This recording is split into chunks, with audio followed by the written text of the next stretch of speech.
मैं नीलम ओझा, मैं उषा शुक्ला। आपके सामने आज पेश करते हैं एक देवी जी का भजन जो कि पचरा है, सोहर के तर्ज पर बना हुआ है। पसंद आए तो लाइक करिए, सब्सक्राइब करिए और कमेंट करिए। सुनिए प्यारा सा भजन।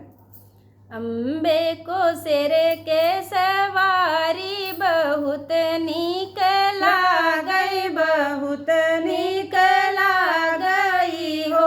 ललना तन पे है सुर्खी चुनरिया, चमाचम चमकई, चमाचम चमकई हो। ललना सिर पे है लाली चुनरिया, चमाचम चमकई, चमाचम चमकाई हो। मंदिर में ध्वजायो पताका लहर लहर लहरई, फहर फहर फहरई हो। ललना मंदिर जलते जगमग जोत, सोहावन लागई, सोहावन लागई हो।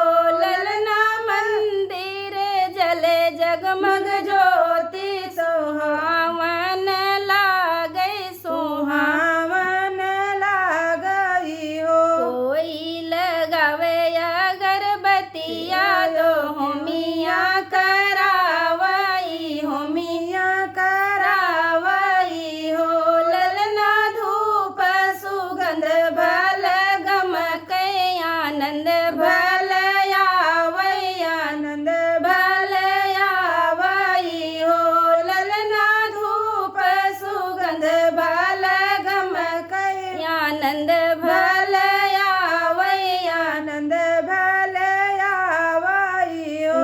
नेम धर्म से सुप्राणी जो मैया का मनावई, दुर्गा के